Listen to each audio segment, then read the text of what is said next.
A red 2006 Chevrolet Monte Carlo. License plate 61 ACR3. Last seen heading south on a cold December day in 2024, carrying a man who would never be heard from again. Somewhere in Michigan, maybe parked in a forgotten garage, maybe abandoned in dense woods, maybe still moving along back roads in the dead of night. That car holds secrets. Secrets about what happened to 55-year-old Samuel Anthony Serra. Secrets about whether he ran from the law or whether someone made absolutely certain he'd never make it to his day in court. Because here's what we know. 1 month after police raided his storage unit and found enough fentanyl to kill an entire neighborhood, Samuel Serra vanished without a trace. No phone calls, no text messages, no social media posts, nothing. His family hasn't heard his voice in over a year, and that distinctive red Monte Carlo? It's gone too, swallowed up by the same mystery that took Samuel. This is a case where every answer leads to darker questions. Where a drug bust in a small Michigan city collides with a disappearance that has left investigators grasping at shadows. Where a family waits in agony, not knowing if their loved one fled to avoid decades in prison, or if something far more sinister put an end to his story. Drop a comment right now. Where are you watching from tonight? Because what I'm about to tell you is a mystery that's still unfolding, and somewhere out there, someone knows what happened to Samuel Serra. The question is, will they ever tell? If you're interested in true crime cases that go unsolved, cases where the answers are still out there waiting to be found, hit that subscribe button right now. Because this case? It's far from over, and the truth about what happened in Port Huron, Michigan might be closer than anyone realizes. To understand what happened to Samuel Serra, you first need to understand Port Huron, Michigan. Because this isn't just another American city. This is the maritime capital of the Great Lakes, a working-class town of about 28,000 people sitting at the very southeastern tip of Michigan's thumb. Right where the St. Clair River separates the United States from Canada. Stand on the streets of downtown Port Huron, and you can see Sarnia, Ontario across the water. The iconic Blue Water Bridge connects these two nations, its steel span carrying thousands of vehicles every single day. Massive freighters, those Great Lakes cargo ships that look like floating cities, pass so close to Port Huron's shore that residents can wave to the crews. The deep, mournful sound of freighter horns drifts through the city, marking time like a heartbeat. Port Huron is a city with history in its bones. The downtown area still carries the architectural charm of its industrial hay-to-brick facades, buildings that have stood since the early 1900s, wooden porches on homes that once housed factory workers and dock laborers. This was a place that thrived when shipping and manufacturing drove America's economy, when the Great Lakes were highways of commerce and Port Huron sat at a crucial crossing point.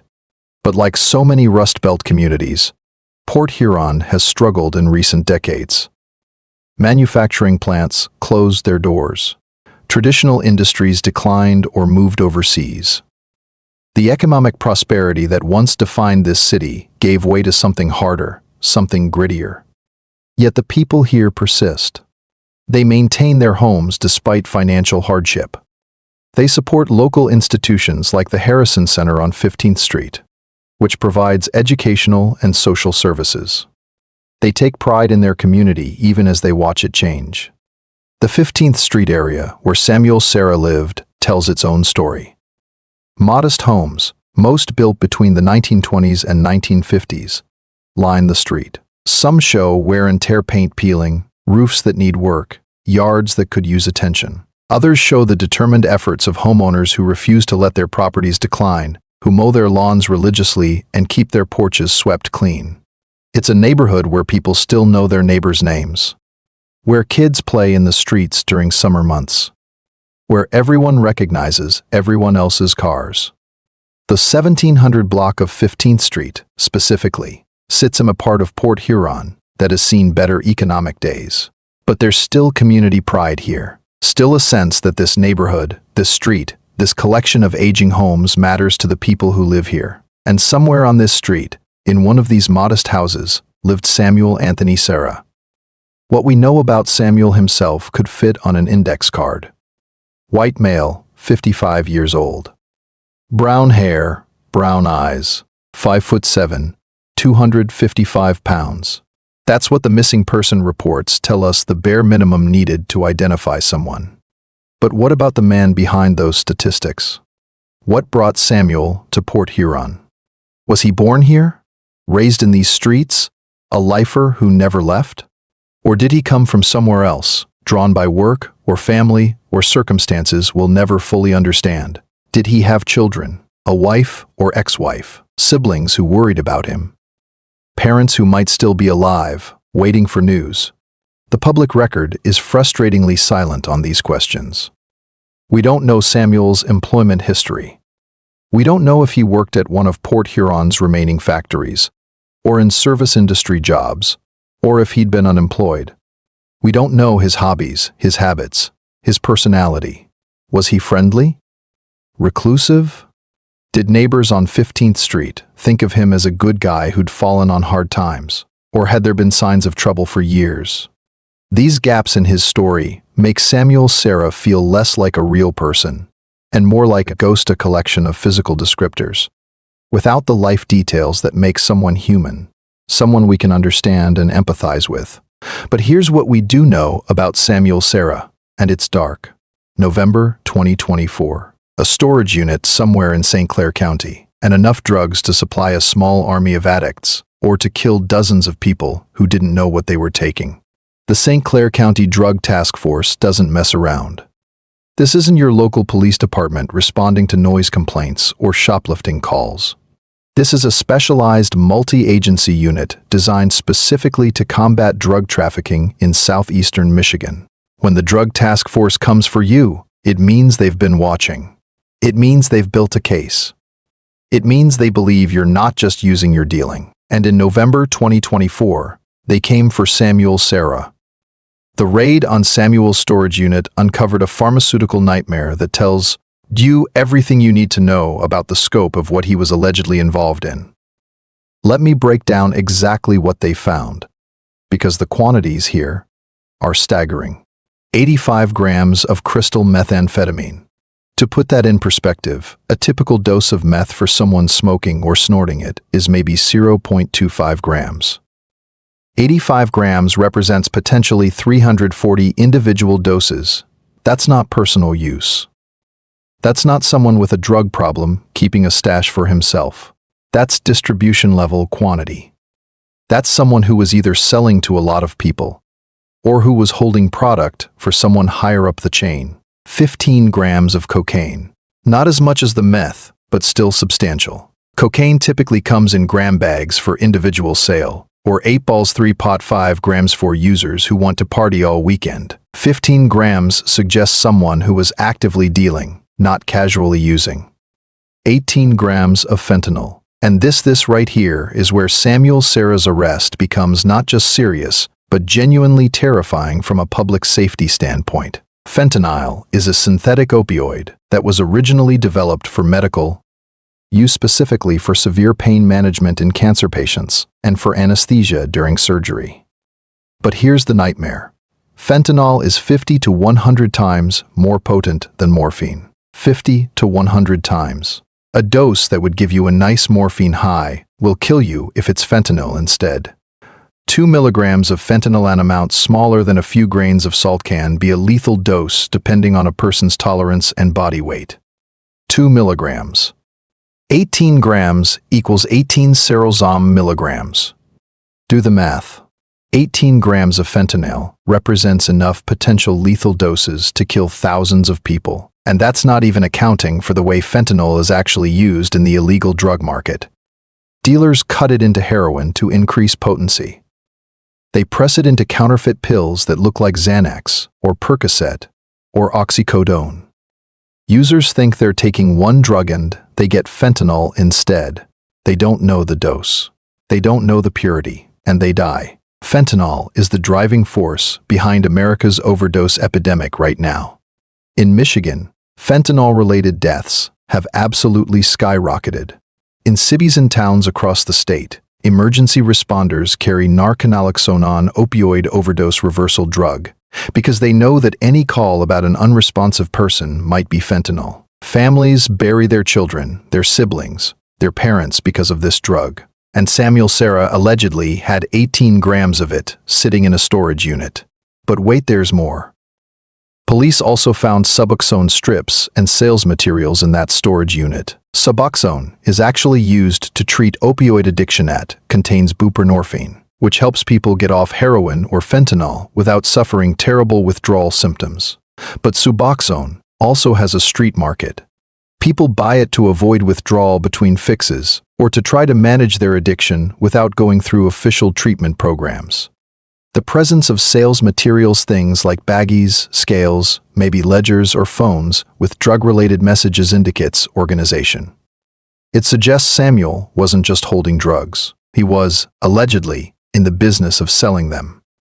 The charges filed against Samuel Serra reflected the seriousness of what investigators found: controlled substance delivery/manufacture of methamphetamine, controlled substance delivery/manufacture of cocaine over 50 grams, controlled substance delivery/manufacture of fentanyl over 50 grams, 2 counts of maintaining a drug house, all felonies, all serious. Under Michigan law, these charges carry severe penalties. Delivery or manufacture of methamphetamine can get you up to 20 years in prison. Cocaine over 50 grams, up to 20 years. Fentanyl? 20 years or more. Stack those charges together, factor in sentencing guidelines, and Samuel Serra was potentially looking at decades behind bars if convicted on all counts. But here's the thing. Samuel Serra was taken into custody without incident. No shootout, no chase. He went quietly. And bond was set at $30,000 with a 10% option. For those unfamiliar with how bail bonds work, here's what that means. To get out of jail while awaiting trial, Samuel needed to pay 10% of the $30,000 bond, meaning he needed to come up with $3,000. That's not pocket change for most people. But it's not an impossible amount either.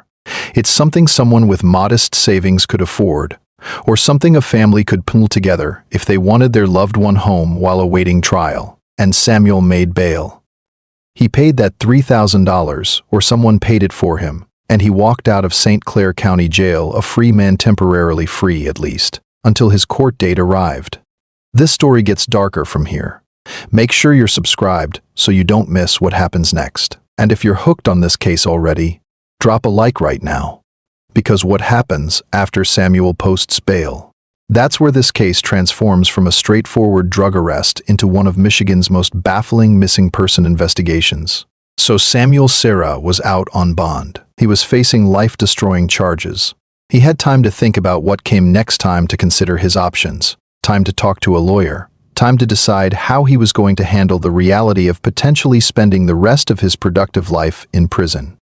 Was Samuel a dealer who'd been in the game for years, someone who knew the risks and had always accepted them as part of the business?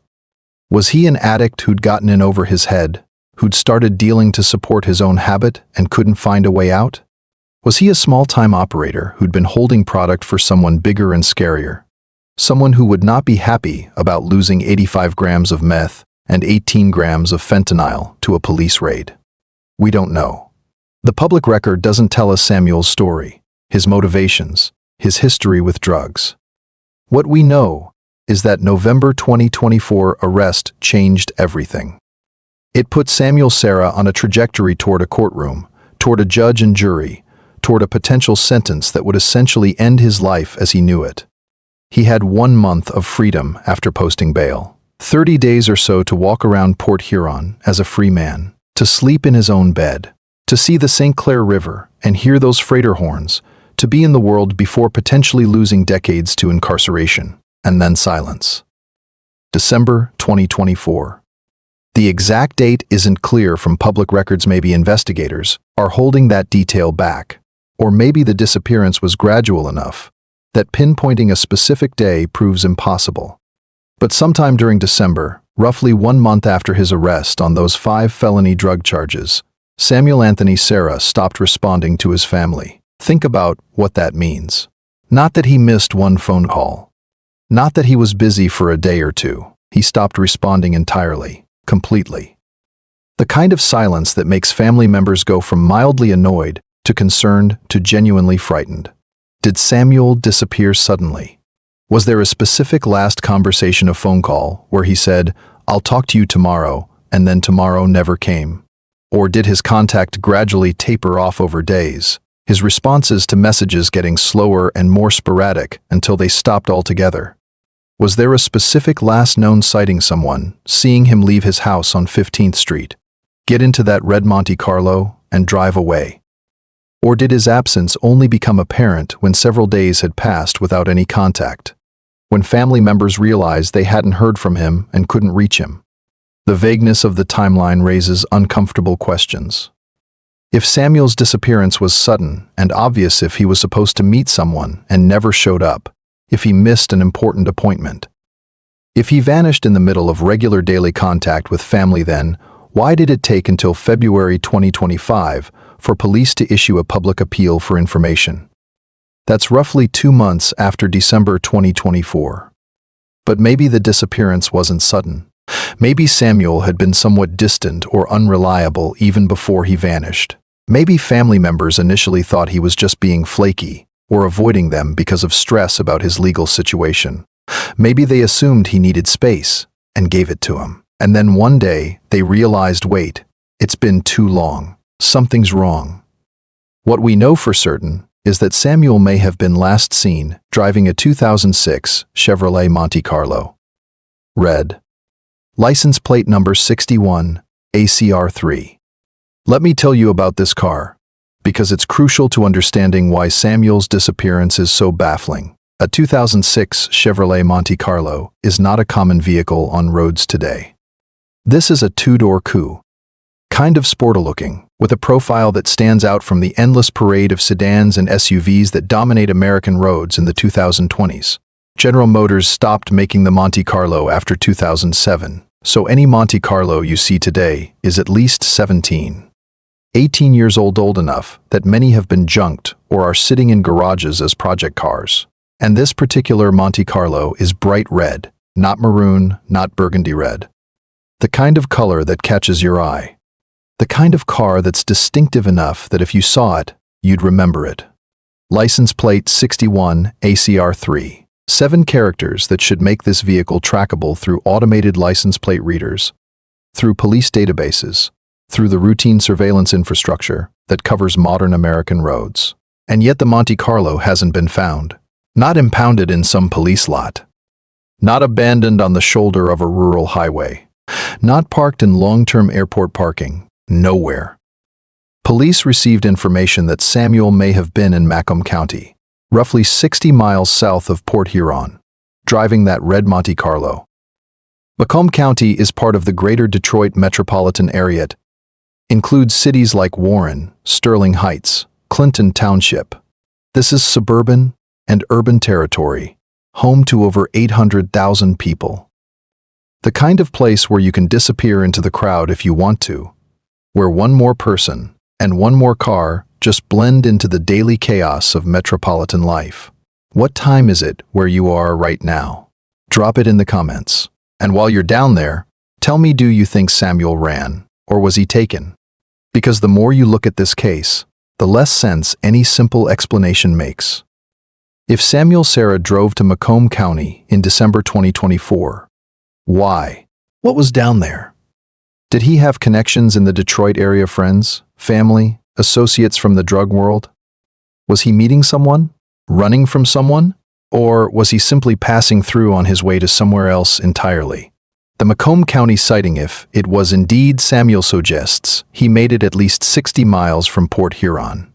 That's about an hour of driving under normal conditions. He would have taken a 94 or maybe I-69 to connect to I-94, heading southwest toward Detroit. Did he stop for gas? Did he use his credit card, leaving a digital trail? Did he talk to anyone, maybe at a gas station or restaurant? Did he seem nervous, scared, in a hurry? Or did he seem calm, like a man on a routine drive? We don't know. What we know is that someone told police they saw Samuel or saw the red Monte Carlo in Macomb County, and then nothing. The trail goes cold. Here's what doesn't add up about this entire situation. Let's think through the timeline logically. Samuel Serra gets arrested in November 2024. Major drug bust, 5 felonies, potentially decades in prison. He posts bail, meaning he pays $3,000 or someone pays it for him and he walks out of jail. He has about a month of freedom, and then in December, he vanishes. If Samuel planned to run from prosecution, if that was his intention all along, why wait a month? People who plan to flee do it immediately. They post bail and then they're gone the same day or within hours. They don't stick around. They don't wait. They run while the running is good, while police aren't expecting it yet. But Samuel didn't do that. He had roughly 30 days of freedom before disappearing. What was he doing during that time? Was he trying to get his affairs in order? Was he debating whether to run or face the charges? Was he making arrangements, maybe trying to get money together or contact people who could help him disappear? Or was something else happening during that month, something we don't know about? Something that led to his disappearance for reasons that have nothing to do with fleeing prosecution. And then there's the vehicle problem. That red Monte Carlo is distinctive. It has a license plate that should be in every law enforcement database in Michigan, probably flagged as connected to a missing person investigation.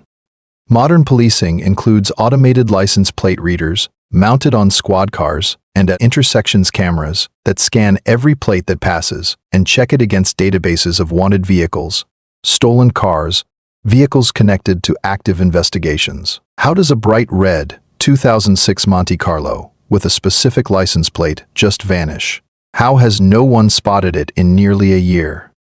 There are basically only a few possibilities. The car is hidden. Someone put it in a private garage, a storage unit, maybe even a barn or warehouse somewhere. It's not out on public roads anymore. It's been deliberately concealed. The car was abandoned in a remote location where it hasn't been discovered yet. Maybe Samuel drove it down some 2-track road into state forest land and walked away. Maybe it's sitting in dense woods where no one hikes. Maybe it went into a body of water. Michigan has plenty of lakes, rivers, ponds where a car could sink and not be easily visible from shore. The license plates were removed or changed. Take off the 61 ACR3 plates, slap on different ones, and suddenly that red Monte Carlo becomes much harder to identify. It's just another old red car. Without the plates, automated readers can't flag it. The car was destroyed or disposed of. Maybe it was taken to a chop shop and parted out. Maybe it was crushed at a junkyard. Maybe it was burned. If someone wanted to make sure that Monte Carlo could never be found, there are ways to do it. Samuel is still driving it, but in ways that avoid detection. Maybe he's sticking to back roads, avoiding highways where plate readers are common. Maybe he's staying in rural areas or moving between small towns where police presence is limited. Maybe he only drives at night. Each possibility leads to different conclusions about what happened to Samuel Serra. If the car is hidden or destroyed, that suggests either that Samuel is hiding deliberately or that someone else took control of his vehicle after taking control of him. If the car is abandoned somewhere remote, it might mean Samuel walked away from his life either to run or to end it. If Samuel is still driving it, then he's out there somewhere, actively evading detection. But here's the most troubling possibility. The one where the red Monte Carlo and Samuel Serra are together, but neither one can ever answer questions again. Let's talk about what might have happened to Samuel Anthony Serra. Because more than a year after his disappearance, with no confirmed sightings and no solid leads made public, we're left with theories, and every single one of them is dark in its own way. This is the straightforward explanation. Samuel Serra was facing multiple felony charges related to serious drug quantities. If convicted on all counts, he was looking at potentially decades in prison. Controlled substance delivery charges in Michigan carry up to 20 years per count. Stack those sentences, factor in the especially dangerous nature of fentanyl, consider any prior criminal history Samuel might have had, and you're looking at a man who might not see freedom again until he was elderly if he lived that long. Prison is not kind to men in their 50s, especially men who might be in less than perfect health. And the federal prison system and Michigan state prisons are not pleasant places. They're violent. They're dangerous. They're full of people who have nothing to lose. For someone like Samuel, facing that reality, the temptation to run might have been overwhelming. In this theory, Samuel made a calculated decision. He posted bail to buy himself time. He spent that month making arrangements, maybe liquidating whatever assets he could without drawing attention, maybe contacting people who could help him disappear, maybe researching places where a man with a common name could vanish into the crowd. Then in December, he got into that red Monte Carlo and drove away, heading toward a new life somewhere else. The Macomb County sighting fits this theory. Detroit is a big city. The metropolitan area is huge. If you're trying to disappear in Michigan, Detroit is one of the logical places to go. You can rent a room with cash. You can find under-the-table work. You can become just another face in a city where lots of people don't want to be found. From Detroit, Samuel could have gone anywhere, across the border into Canada if he had the documents and the nerve to try the crossing. West toward Chicago, another massive city where disappearing is possible. South toward warmer states where living rough is easier. East toward the less populated areas of Michigan's Upper Peninsula or Northern Lower Peninsula, where small towns don't ask many questions. But this theory has serious weaknesses that make it hard to accept as the whole truth. First, timing. People who plan to flee prosecution run immediately. They post bail, and then they're gone same day, maybe within hours. They understand that every moment they stick around is another moment for police to potentially add GPS monitoring to their bail conditions, another moment for something to go wrong. Samuel had roughly a month between posting bail and disappearing. What was he doing during that time? If he was planning to run, why wait? Second, preparation. Successful fugitives make preparations. They pull money out of bank accounts, not so much that it triggers alerts, but enough to survive on. They close out safe deposit boxes if they have them. They sell vehicles or valuable possessions. They establish false identities or at least gather the documents needed to create new identities. There's no public indication that Samuel did any of this. No reports of him liquidating assets, closing accounts, making the kinds of financial moves that typically precede flight. Third, the vehicle. If you're planning to run and successfully disappear, you don't take a distinctive, bright red car with you. That's the opposite of what you want. You want a common, boring vehicle that blends in a white or silver sedan, maybe a common SUV, something that doesn't draw the eye. You definitely don't take a car that law enforcement is looking for, and you don't keep driving it for months. You ditch it and get something else. Fourth, the silence. Even fugitives often maintain some contact with trusted family members. They might use burner phones. They might contact people through intermediaries. They might send messages that can't be traced. Samuel's family reports no contact whatsoever since December 2024. For someone to cut off all contact with family, not even a "I'm okay, don't worry" message, suggests either extraordinary discipline or inability to make contact. So while flight from prosecution is possible, the details don't quite fit. Which brings us to darker possibilities. This is where the case gets genuinely sinister. Because if Samuel Serra was involved in drug distribution at the level suggested by that November arrest, then he was connected to a world where violence isn't just common, it's a routine business practice. And that arrest created several scenarios where Samuel could have become a target. Let's think about what that November bust meant in practical terms. Police seized 85 grams of methamphetamine, 15 grams of cocaine, and 18 grams of fentanyl from Samuel's storage unit. In the drug world, that's not just evidence, that's money. That's product that belongs to someone, product that was supposed to be sold, money that was supposed to flow up the chain to suppliers and distributors. Do the street-level math. Meth sells for roughly $80, $100 per gram in many markets. 85 grams at even $80 per gram represents $6,800 in lost revenue. Cocaine might go for $60, $100 per gram depending on quality and market. 15 grams at $80 each is another $1,200 $200. Fentanyl's street value is harder to pin down because it's often cut into other drugs or pressed into pills. But 18 grams of pure fentanyl could be worth thousands of dollars depending on how it's distributed. We're talking about potentially $10,000 to $15,000 in lost product, maybe more. And that's just the retail value, the people higher up the supply chain. The people who fronted that product to Samuel or whoever was running the operation. They're out the wholesale cost too. In legitimate business, when someone loses your product, you sue them, you take them to court, you try to recoup your losses through the legal system. In the drug trade, you make an example of them. Here's the nightmare scenario.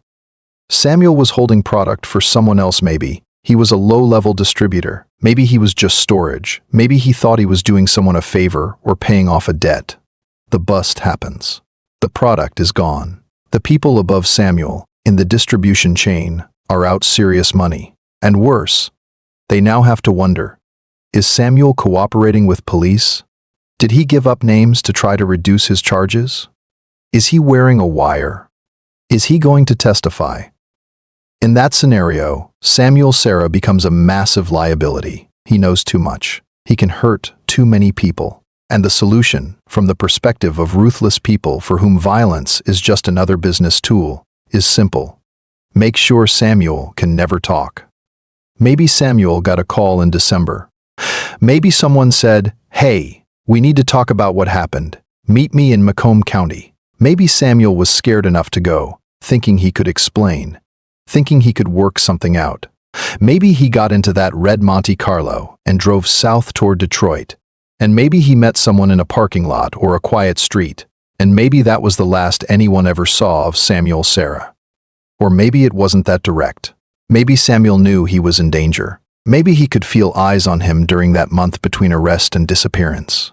Maybe he tried to hide, tried to avoid certain people, tried to figure out how to stay alive. And maybe in December, whoever was looking for him finally caught up. There are other dark possibilities within this theory. Maybe Samuel tried to run from the drug world, not from prosecution. Maybe he took what money he had and tried to disappear. And maybe the people he was connected to couldn't allow that, not just because of what he knew, but as a message to others who might think about running. Port Huron's location adds another sinister dimension to these possibilities. The city sits directly on the Canadian border. The Blue Water Bridge sees massive commercial and passenger traffic every single day. And wherever you have a major international border crossing, you have drug trafficking operations that exploit that crossing. The St. Clair River that separates Port Huron from Sarnia, Ontario, isn't just a scenic waterway. It's a smuggling route. Small boats can cross in minutes. People can walk across in winter when ice forms thick enough. Drugs flow both directions. Marijuana historically came from Canada to the US, while harder drugs like cocaine and meth often flow north from the US into Canada, where prices are higher. If Samuel was connected to cross-border drug operations, that creates a whole additional level of danger. Organized crime groups that operate internationally don't mess around. They have resources, connections, and absolutely no hesitation about using violence to protect their interests. And here's where it gets even more disturbing. If cases like this fascinate you, if you want to follow unsolved disappearances and missing person investigations, hit subscribe right now and turn on notifications. Because we're covering cases like Samuel Serra's every single week, cases where the truth is still out there, where someone knows what happened, where families are still waiting for answers. The fentanyl.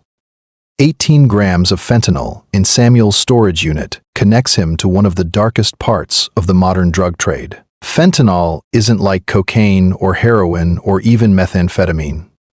Those drugs are dangerous, absolutely, but fentanyl is on another level entirely. It's so potent that handling it without proper protection can be dangerous.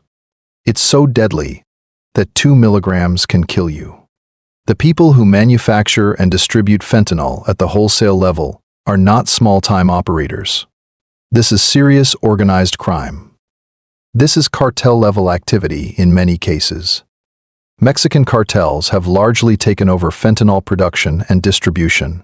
manufacturing it in industrial quantities and flooding the U.S. market. Chinese chemical companies provide precursor chemicals.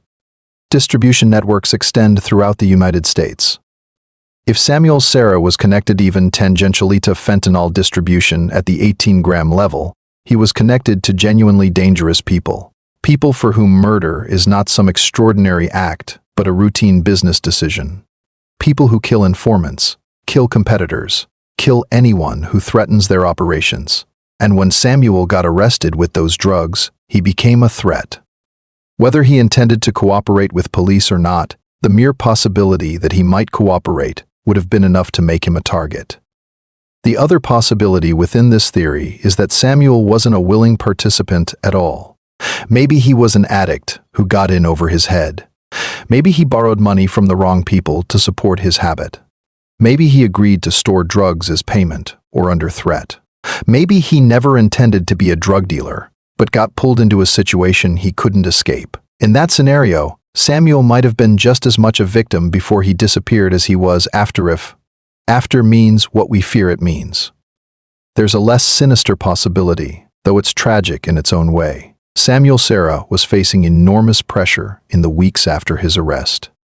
The stigma of being arrested on drug charges. The shame of having his involvement with methamphetamine, cocaine, and fentanyl become public record. The fear of decades in prison. The stress of legal proceedings. The financial burden of lawyer fees and court costs. The uncertainty about his future. That's the kind of pressure that can break a person psychologically. Depression, anxiety, panic attacks, suicidal ideation. These are real responses to the kind of situation Samuel was in. And people experiencing severe mental health crises sometimes make the decision to simply walk away from their lives. Maybe Samuel got into that red Monte Carlo in December with no plan except to drive. Maybe he headed toward Macomb County or Detroit, not because he had connections there, but because he was just going somewhere, anywhere, away from Port Huron and the life that was falling apart. Maybe he abandoned the car somewhere and walked away from it, trying to start over with nothing. Maybe he's alive somewhere under a different name, working under the table, living rough or in cheap motels, trying to outrun the memory of that November arrest and those 5 felony charges. Maybe he convinced himself that disappearing was the only option, that prison would kill him, that facing his family and community was impossible. Or maybe, and this is the darkest version of this theory, Samuel drove somewhere remote in that Monte Carlo. Maybe he parked on a lonely road or in state forest land. Maybe he sat in that car and thought about the future he was facing and decided he couldn't face it. Maybe Samuel Serra's disappearance wasn't about running from prosecution or fleeing from drug world associates. Maybe it was about a man in crisis making a final, tragic decision. Michigan has vast wilderness areas. The northern Lower Peninsula and Upper Peninsula contain thousands of square miles of forest, bog, and isolated terrain. If someone wanted to disappear into those areas permanently, they could do so in ways that might mean their body wouldn't be found for years, if ever. This theory feels less likely given the timing, but it's worth considering. Maybe Samuel Serra's disappearance has nothing to do with his drug charges. Maybe the timing is just a terrible coincidence. Maybe Samuel was the victim of random violence. Maybe he stopped at the wrong gas station or drove down the wrong road. Maybe he witnessed something he shouldn't have witnessed, or encountered someone dangerous, and became a victim of opportunity rather than a targeted hit. Maybe Samuel had conflicts or situations in his life that no one outside his immediate circle knew about. Maybe there was a romantic relationship gone wrong, or a financial dispute, or some other personal drama that led to tragedy. People's lives are often more complicated than what appears in public records. Samuel might have had enemies or problems that had nothing to do with drugs. Or maybe he was simply in the wrong place at the wrong time. Macomb County, particularly areas near Detroit, has its share of violent crime. Carjackings happen, random assaults happen. People disappear for reasons that have nothing to do with their personal circumstances, and everything to do with bad luck and being vulnerable at the wrong moment.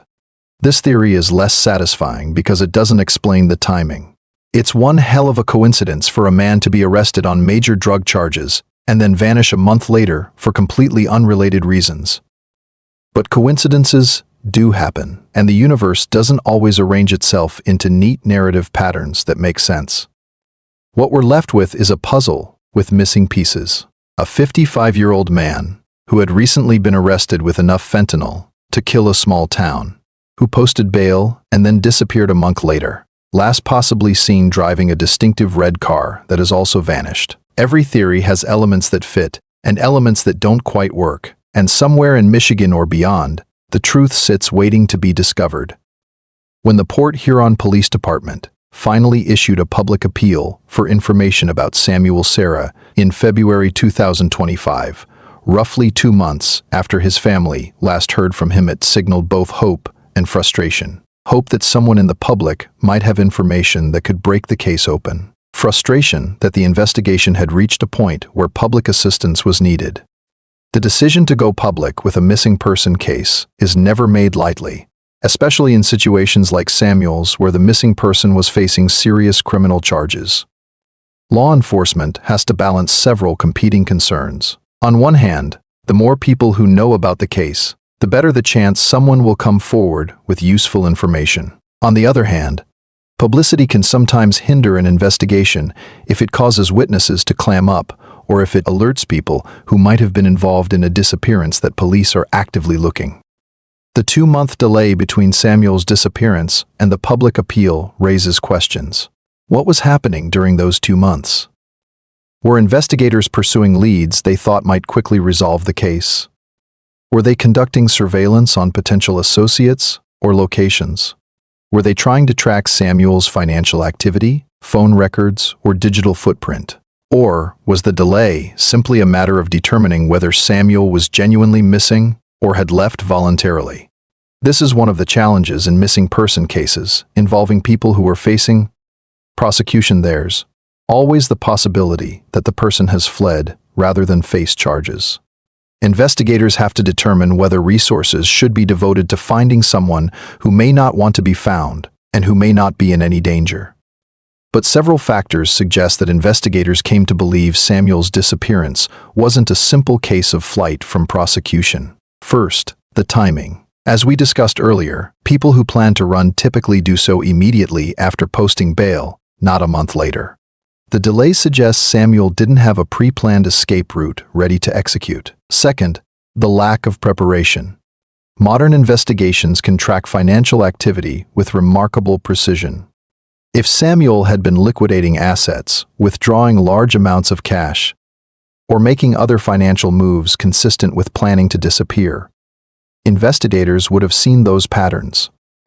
The fact that police issued a public appeal suggests they didn't find evidence of systematic preparation for flight. Third, the complete silence. Even people who flee prosecution often maintain some minimal contact with family members they trust. A phone call from a burner phone, a message through an intermediary, something to let loved ones know they're okay. Samuel's family reports no contact whatsoever. That complete silence is more consistent with inability to make contact than unwillingness to make contact. So investigators moved forward with treating this as a genuine missing person case, and they provided multiple avenues for the public to provide information. The primary contact is the Port Huron Police Department at 800-1084-8415. This is the direct line to the department handling the investigation. Anyone with information can call during business hours and ask to speak to the detective assigned to Samuel's case. For people who prefer to provide information anonymously, there are several options. Crime Stoppers can be reached at 1-800-SPEAK-UP.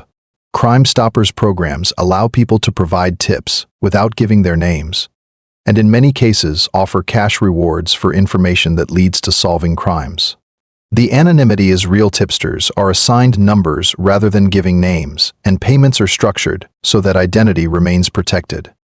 There's also c.a.pau, .tar, .aa, .aau, which can be reached for anonymous tips.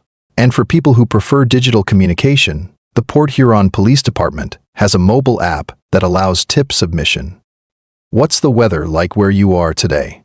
Drop it in the comments. And while you're down there, Let me know, do you think someone out there knows what happened to Samuel Serra?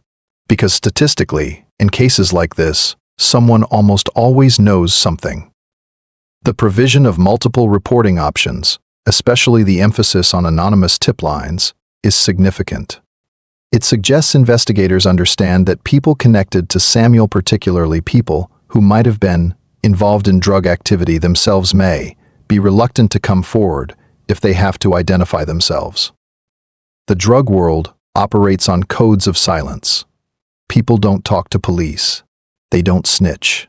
They don't cooperate. The penalties for being labeled a rat can be severe. But anonymous tip lines change that calculation. If someone knows something about Samuel's disappearance, maybe they heard someone talking, maybe they saw something suspicious. Maybe they know where that red Monte Carlo ended up, they can provide that information without putting themselves at risk.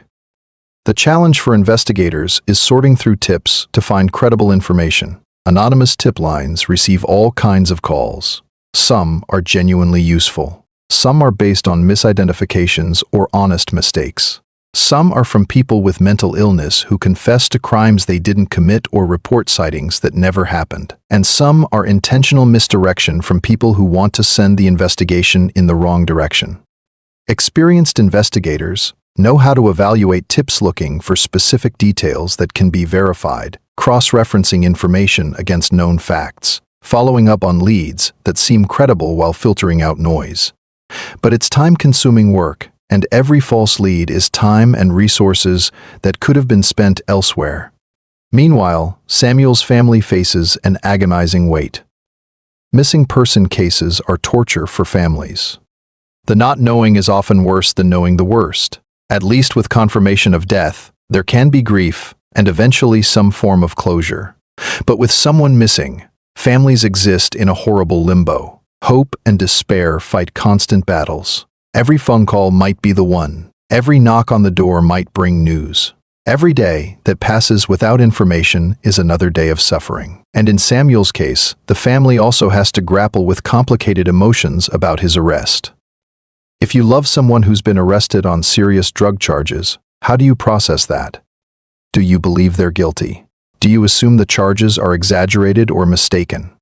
Do you separate the person you know from the crimes they're accused of? And then when that person disappears, do you fear they're dead? Or do you wonder if they ran and chose not to tell you? These are impossible questions without easy answers. Families of missing persons often report feeling abandoned by the missing person, even as they desperately want them found. There's anger mixed with love, resentment mixed with worry. And in cases where the missing person was facing criminal charges, there's often shame and stigma that makes it harder to advocate publicly or seek help. The fact that Samuel's family reported him missing and has maintained contact with police suggests they believe his disappearance is involuntary. That says something about their assessment of who Samuel was and what he was likely to do. They don't think he ran. They think something happened to him. But what? That's the question that keeps them up at night, that intrudes into every quiet moment, that colors every aspect of daily life. Where is Samuel? Is he alive? Is he suffering? Did someone hurt him? Could they have done something differently to prevent this? And then there's the vehicle mystery. That red 2006 Chevrolet Monte Carlo, with license plate 61, ACR3, should be findable. In an era of automated license plate readers, traffic cameras, and increasingly sophisticated surveillance infrastructure, a distinctive car with a known plate number shouldn't be able to just vanish. But it has. Which means either the car is being actively hidden. Someone put it somewhere, a private garage, a storage facility, a barn, some location where it's not exposed to public view and where license plate readers can't scan it. If Samuel is hiding the car himself, that suggests ongoing intentional evasion. If someone else is hiding it, that's a much darker implication. The car is in a remote location where it hasn't been discovered. Michigan has vast areas of state and national forest land. There are old logging roads, 2 tracks, abandoned industrial areas, places where a car could sit for years without being noticed. If the Monte Carlo drove into one of these areas and was abandoned or concealed, it might not be found until someone happens to hike or hunt or explore that specific location. The license plates have been changed or removed. Take off the 61 ACR3 plate, put on a different plate or no plate at all, and suddenly the car is much harder to identify through automated systems. A red 2006 Monte Carlo without the known plate becomes just another old red car unusual, but not immediately flagged as connected to a missing person case. The car has been destroyed or disposed of. Maybe it was taken to a salvage yard and crushed. Maybe it was burned in a remote location. Maybe it was pushed into deep water. If someone wanted to ensure the Monte Carlo could never be found and examined as evidence, there are ways to accomplish that. The car left the state or country. If Samuel drove into Canada, or if someone else drove the car across the border, it's outside Michigan's immediate search area. If it went south into Indiana or Ohio, west into Wisconsin, or to some other state entirely, that expands the search area to the point where finding one specific vehicle becomes exponentially harder. Each of these possibilities tells a different story about what happened to Samuel Serra, and each one leads to more questions than answers. The Macomb County connection remains a crucial puzzle piece.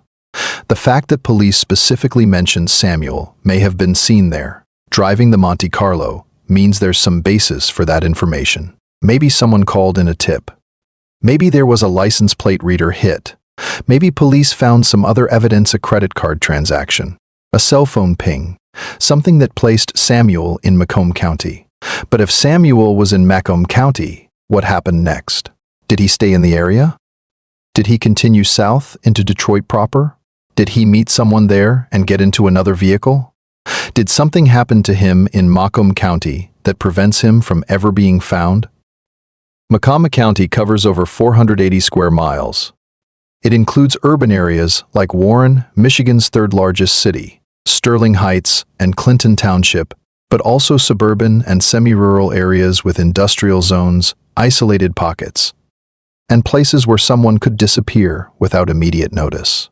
The Detroit River, which forms part of the county's eastern border with Canada, has been the final resting place for more than one victim of foul play over the years. Investigators working Samuel's case have almost certainly looked into his connections in Macomb County. Did he know people there? Had he traveled there regularly before his disappearance? Was there evidence he'd made phone calls to Macomb County numbers? Had he communicated with people from that area on social media or through text messages? These are the kinds of investigative threads that detectives follow, trying to build a picture of Samuel's activities, relationships, and intentions in the days and weeks before he vanished. But without cooperation from potential witnesses, many of whom may themselves be involved in illegal activities and unwilling to talk to police, those investigations can hit dead ends. Samuel Serra's disappearance didn't happen in a vacuum. It's part of a larger story about drugs, addiction, and the ongoing crisis that has devastated communities across America, including Port Huron and St. Clair County. Port Huron, like many mid-sized Rust Belt cities, has been hit hard by the opioid epidemic. When manufacturing jobs disappeared and the economy struggled, drugs filled some of the gaps, both as an escape for people dealing with unemployment and hopelessness, and as an economic opportunity for people who saw dealing as one of the few ways to make real money.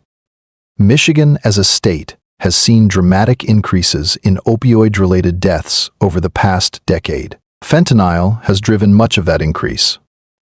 The drug is cheap to manufacture, incredibly potent, and generates enormous profits for distributors. But it's also unforgiving.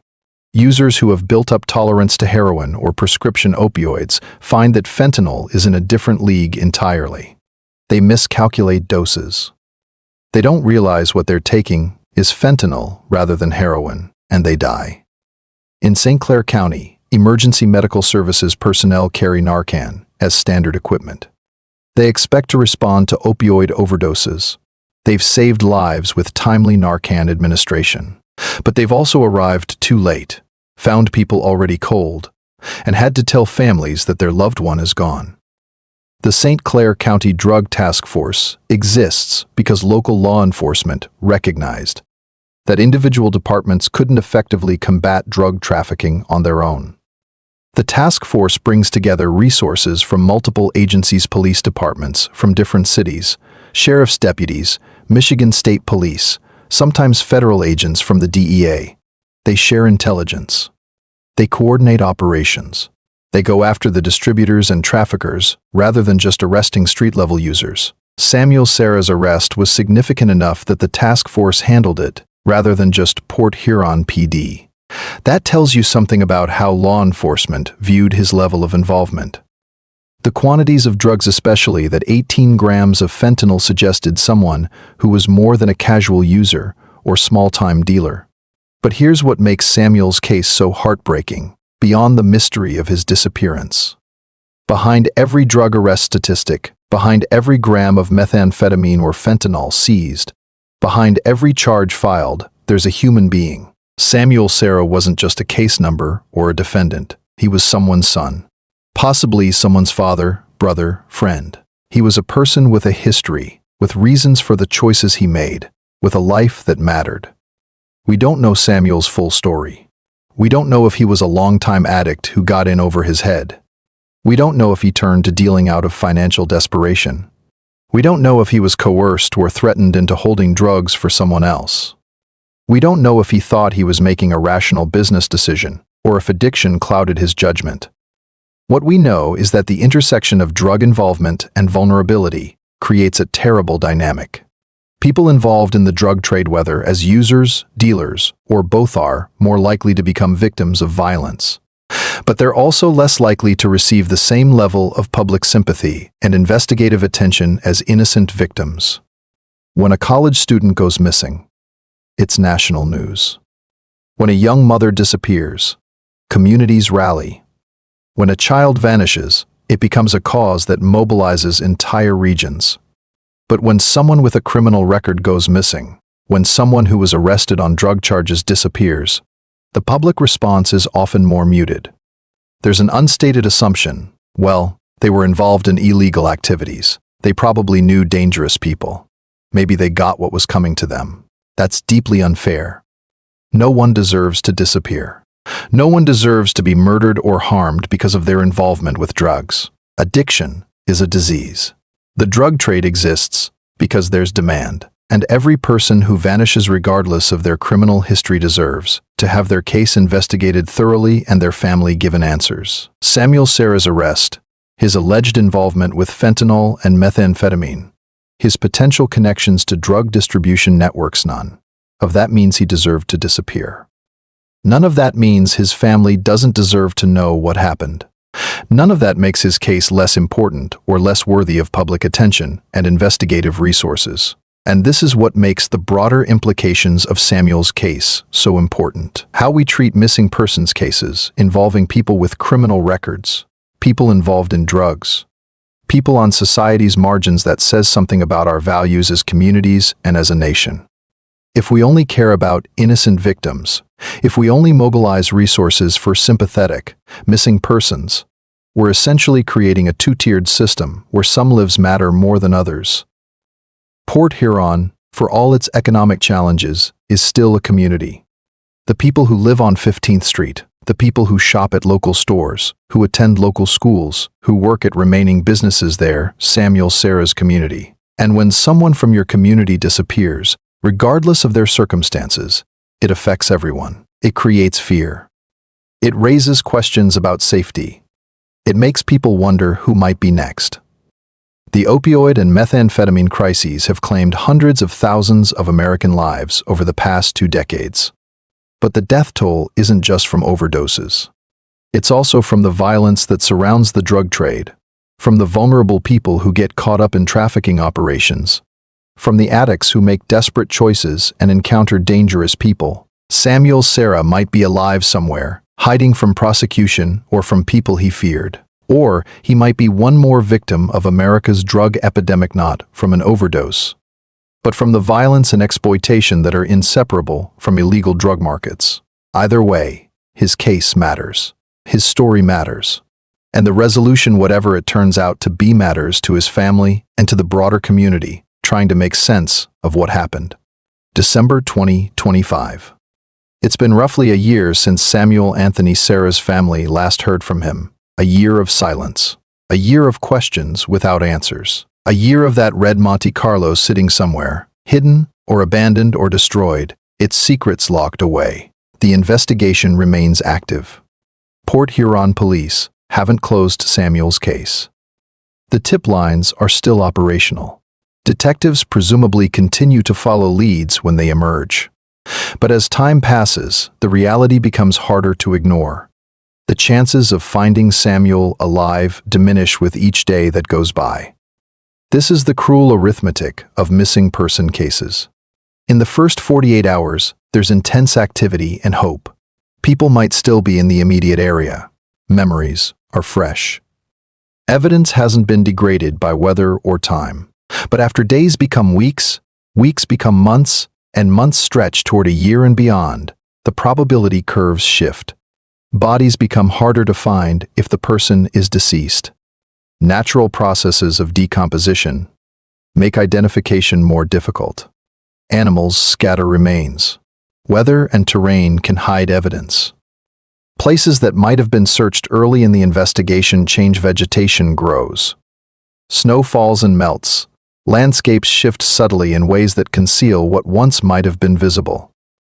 Witnesses' memories fade. Someone who saw something in December 2024 might struggle to remember details clearly by December 2025. "I think I saw a red car" becomes less certain. Details blur. Confidence wanes. People move away. That person who might have known something about Samuel's disappearance might not live in Port Huron or Macomb County anymore. They might be in another state. They might be unreachable. They might have died themselves. Drug world associates don't always have long life expectancies, and witnesses become less willing to come forward as time passes. In the immediate aftermath of a disappearance, there's often a sense that speaking up is the right thing to do, that helping police might actually make a difference. But months or years later, that impulse fades. The risk of getting involved, of being labeled a snitch, of bringing police attention to your own activities, those risks start to outweigh the fading sense of urgency. For Samuel's family, this year has been agony. They've lived through every holiday and birthday and ordinary Tuesday with the knowledge that Samuel is out there somewhere, or that his body is out there somewhere, and they have no idea which. They've jumped every time the phone rang, hoping for news. They've seen red cars and felt their hearts clench, wondering if maybe, somehow. They've lain awake at night running through possibilities, trying to make sense of something that may never make sense. And they've had to navigate the complicated emotions that come with Samuel's drug arrest. How do you mourn someone who might have been involved in distributing fentanyl? How do you advocate for someone whose choices may have put other people at risk? How do you hold two truths simultaneously? That you love this person and want them found, and that you're angry at them for the situation they were in. These aren't questions with easy answers. Families of missing persons often talk about the impossibility of closure without resolution. You can't grieve properly because there's always that small voice saying, maybe they're still alive. You can't move forward because you're stuck in limbo. You can't stop hoping, but hoping hurts. You can't stop looking, but you don't know where to look. The red Monte Carlo has become a symbol in this case, a physical object that represents all the unknown elements of Samuel's disappearance. That car went somewhere. It's a real thing, made of metal and glass and rubber, occupying physical space in the world. It hasn't ceased to exist. It's out there. Maybe it's in a junkyard in Detroit, crushed into a cube of compressed metal, unrecognizable as the vehicle it once was. Maybe it's at the bottom of a lake or river, slowly rusting away in cold water. Maybe it's in someone's garage, covered with a tarp, waiting. Maybe it's still on the road somewhere, painted a different color, with different plates, being driven by someone who has no idea of its history. And wherever that car is, it knows what happened. If cars could talk, the Monte Carlo could tell us everything. It could describe that last drive Samuel took, the route he traveled, the places he stopped. It could tell us if he was alone or if someone was with him. It could reveal whether he seemed scared or calm, rushed or methodical. It could answer every question. But cars don't talk. They just sit silent, holding their secrets until someone finds them and knows what questions to ask. What could advance Samuel Serra's case at this point? What might lead to a breakthrough? Public awareness campaigns could help. Social media has become a powerful tool in missing person cases. A Facebook post or TikTok video about Samuel's case could reach millions of people. Someone in Detroit or Macomb County might see Samuel's picture and remember seeing him. Someone might recognize that description of the red Monte Carlo and remember where they saw it parked. Continued forensic investigation of Samuel's digital footprint might reveal patterns or connections not immediately apparent in the initial investigation. Cell phone tower data showing where his phone last pinged. Credit card records revealing a purchase that places him in a specific location. Social media messages or emails that hint at his state of mind or his plans. IP address logs showing where he accessed the internet. Modern life leaves digital traces everywhere, and patient investigation can sometimes reconstruct a person's movements and communications in remarkable detail. Appeals to specific communities or groups might generate new witness cooperation. Maybe there are people in Port Huron's drug world who know something but haven't come forward. Maybe it targeted emphasizing anonymity, offering reward money, stressing that the goal is just to find Samuel and give his family closure could convince someone to share what they know. Cross-agency cooperation and resource sharing could bring fresh eyes to the case. The FBI has extensive experience with missing persons investigations and access to databases and investigative tools that local departments might not. The DA, if Samuel's case has federal drug trafficking implications, might have intelligence or informants that could provide leads. Michigan State Police could coordinate efforts across jurisdictions if there's reason to believe Samuel traveled outside St. Clair County. And sometimes cases break because of pure chance. Someone finds something. A hiker discovers that red Monte Carlo on an old logging road. A deer hunter comes across remains in state forest land. A property owner, cleaning out an abandoned building, finds evidence. A dying criminal confesses to a murder he wants off his conscience. A jailhouse informant shares information to try to reduce his own sentence. Justice and resolution in missing person cases often arrive through unexpected channels. The key is keeping the case alive, keeping people aware, keeping pressure on investigators to continue working, keeping hope that somewhere, somehow, the truth will emerge. If you found this case compelling, if stories like Samuel Serra's interest you, subscribe to this channel right now to stay updated on unsolved mysteries and missing person investigations. We cover cases that deserve attention, cases where families are still waiting for answers, cases where the truth might be one tip away from being revealed. And if you have any information about Samuel Anthony Serra or that red 2006 Chevrolet Monte Carlo with license plate 61 ACR3, please contact the Port Huron Police Department. You can also reach Crime Stoppers at 1-800-SPEAK-UP or call c.adateder.ae. anonymously. Your tip could be the one that finally brings answers to a family that has waited far too long. Somewhere in Michigan or beyond, Samuel Serra's story has an ending. Whether that ending involves finding him alive against all odds, recovering his remains and giving his family closure, or accepting that some mysteries might never be fully solved, his family deserves to know. The community of Port Huron deserves to understand what happened to one of their own. And Samuel himself deserves to have his case resolved, regardless of the circumstances that led to his disappearance. A 55-year-old man doesn't just vanish into thin air. People don't disappear without reason. Cars don't cease to exist because we can't find them. The truth is out there. The question is whether we'll ever uncover it. Let me know in the comments what do you think happened to Samuel Serra? Do you think he's still alive somewhere, hiding from prosecution or from people he feared? Do you think he became a victim of the dangerous world he was allegedly involved in? Do you think there's another explanation entirely? Share your theories, your thoughts, your reactions to this case. Because somewhere, someone knows something. And maybe that someone is reading this right now, or watching this video, and they're finally ready to come forward with the piece of information that could solve this mystery. Samuel Anthony Serra. Last seen December 2024. Possibly driving a red 2006 Chevrolet Monte Carlo, license plate 61 ACR3. Brown hair, brown eyes, 5'7", 255 pounds, 55 years old. If you've seen him, if you know anything, speak up. A family is waiting, and time is running out.